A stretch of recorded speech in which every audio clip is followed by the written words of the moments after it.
नमस्कार। आज बात करेंगे एमएमआर रिपोर्ट 2022 के बारे में।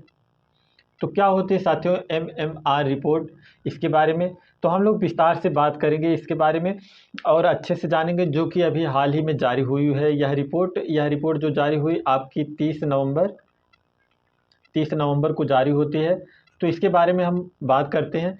तो जो एमएमआर रिपोर्ट होती है साथियों, क्या होती है, यह किससे जुड़ा हुआ है, तो उन सभी चीज़ों के बारे में हम विस्तार से बात करते हैं। तो एमएमआर जो रिपोर्ट है यह जुड़ा हुआ होता है जो माताएं होती हैं, जो महिलाएं होती हैं, तो जो बच्चों को जन्म देते वक्त जो महिलाएं मर जाती हैं या जिनकी डेथ हो जाती है, तो उन महिलाओं को जो है इसमें जारी किया जाता है। उनका जो एक आंकड़ा इकट्ठा किया जाता है उसी को जारी किया जाता है। तो भारत के जो रजिस्ट्रार जनरल ऑफ इंडिया हैं, उनके द्वारा जो है कल नहीं यानी 30 तारीख को जारी किया गया है रिपोर्ट, जिसे हम एमएमआर जो है उसको मैटरनल मोर्टेलिटी रेशियो या एमएमआर या मातृ मृत्यु दर के नाम से जानते हैं। तो जो इसकी अगर परिभाषा की बात करें तो क्या होती है इसकी परिभाषा साथियों, उसको भी देख लेते हैं। इसकी परिभाषा की बात करें तो यानी जो मातृ मृत्यु दर है, एक निश्चित समय अवधि के दौरान समान समय अवधि के दौरान प्रति 1 लाख जीवित जन्मों के सापेक्ष मातृ मृत्यु की संख्या। यानी ऐसी होती है जैसे अगर 1 लाख महिलाएं जो हैं, 1 लाख महिलाएं बच्चों को जन्म दे रही हैं, तो उनमें से जो बच्चों को जन्म देते वक्त जितनी महिलाओं की मृत्यु हो जाती है 1 लाख महिलाओं में से, तो उसी आंकड़े को यहाँ पर दर्शाया जाता है कि यानी जो आंकड़ा था इसके पहले कितना था, उसी आंकड़े को कम करना रहता है हमें। तो एमएमआर जो है जीवित जन्मों की संख्या के सापेक्ष मातृ मृत्यु के जोखिम को प्रदर्शित करता है एवं अनिवार्य रूप से एकल गर्भावस्था अथवा एकल जीवित जन्म में मृत्यु के जोखिम को प्रग्रहित करता है। तो मिला जुला कर इसकी यही अवधारणा है, इसकी यही जो मेन निकल कर निष्कर्ष आता है कि 1 लाख महिलाएं जो बच्चों को जन्म देती हैं, उनमें से कितनी महिलाएं जो है बच्चों को जन्म देते वक्त उनकी डेथ हो जाती है। आगे पढ़ते हैं। इस रिपोर्ट में जो सबसे खास बात है, जो हमारे एग्जाम की दृष्टि से महत्वपूर्ण हो सकते हैं साथियों, उनके बारे में देखेंगे। तो जैसे ये जो मातृ मृत्यु जो दर है 2014 से 16 की बात करें, तो उसके मुकाबले जो 2018 और 2020 में जारी की गई थी रिपोर्ट, उसमें जो है बहुत कमी देखने को आई है। तो जो ये रजिस्ट्रार जनरल के द्वारा जो है जारी किया गया है, तो उन्होंने बताया कि जहां पहले मातृ मृत्यु दर जो थी हमारे 2014 से 16 के बीच 130 हुआ करती थी, यानी 2014 से 2016 के बीच जो है मतलब 1 लाख महिलाएं जो बच्चों को जन्म देती थी, तो उनमें से कितनी महिलाओं का मृत्यु हो जाता था, 130 महिलाओं की मृत्यु हो जाती थी। लेकिन जो वह है रेशियो जो है घट करके अब नीचे आया है, जो कि वर्तमान समय में 97 हो गया है। तो सबसे महत्वपूर्ण बात यह है याद रखने वाला कि जो वर्तमान समय में एमएमआर रेशियो है वह कितना है देश का, तो वह देश का है जो है 97 है, यानी 97 है।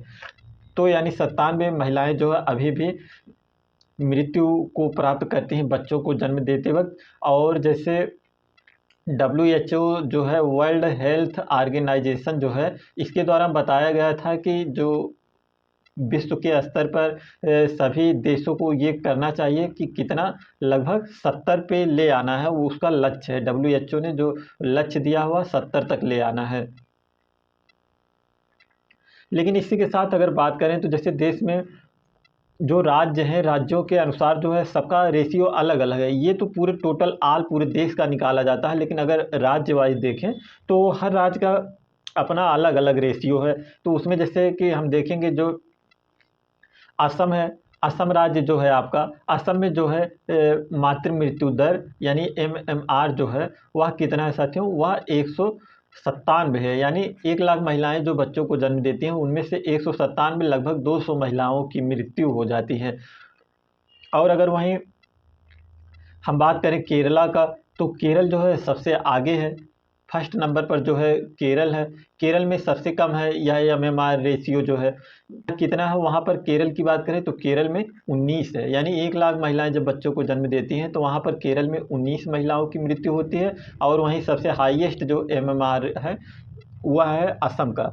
तो असम में 197 महिलाओं की मृत्यु हो जाती है। तो हम आगे बढ़ते हैं, देख लेते हैं कुछ और राज्यों का। अगर हम एमपी की बात करें तो मध्य प्रदेश जो है, मध्य प्रदेश में 173 है। और बिहार का बात करें तो बिहार में जो है मातृ मृत्यु दर जो है 118 है। और यूपी की बात करें तो यूपी में कितना है,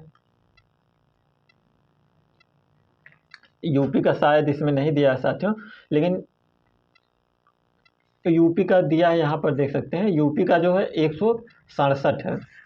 तो सबसे महत्वपूर्ण बातें जो है हमें अपने करंट की दृष्टि से एग्जाम में जो पूछे जा सकते हैं, तो वहाँ पर हमें अपने यूपी का याद रखना है। यूपी का जो रेशियो मातृ मृत्यु दर 167 है। और सबसे पहले स्थान पर जो है वह है केरल। केरल में केवल 19 है। तो इस प्रकार से सभी बातों को आप लोग याद रख सकते हैं। लेकिन जो ये मातृ मृत्यु दर होता है साथियों, या मतलब महिलाओं की, यानी जो माताएं हैं जो बच्चों को जन्म देती हैं, उनकी मृत्यु क्यों हो जाती है।